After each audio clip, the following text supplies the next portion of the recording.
আমি কিন্তু চলে এসেছি এখন সেই ভরত রাজার প্রাসাদের একেবারে উপরে। এখান থেকে কিন্তু পুরো দৃশ্যটা দেখা যাচ্ছে, দেখেন কত উঁচুর পারে এসেছি। তো যারা চ্যানেলে নতুন আছেন সাবস্ক্রাইব করে দিবেন। এখন আমরা পুরোপুরিভাবে আপনাদেরকে দেখাবো এই ব্লগের ভিতরে আজকে যে ভরত রাজার যে পুরনো প্রাসাদ ছিল সেটা কি অবস্থায় আছে বর্তমানে। তো দেখেন এখানে ওঠার জন্য কিন্তু সিঁড়ি অবস্থা হয়ে গেছে, আমি সেখান দিয়ে উপরে উঠলাম।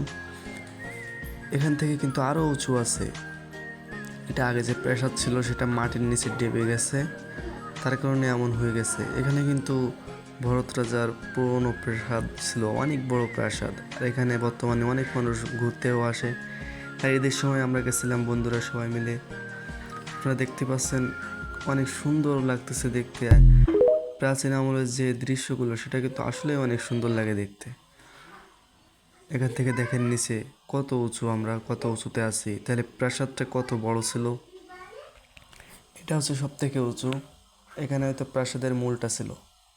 দেখেন এখান থেকে উঠতেছে লোকজন, কিভাবে উঠতেছে।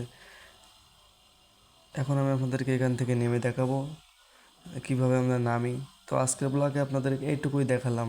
আগামী ব্লগে ইনশাল্লাহ আপনাদের সঙ্গে দেখা হবে। আসসালামু আলাইকুম।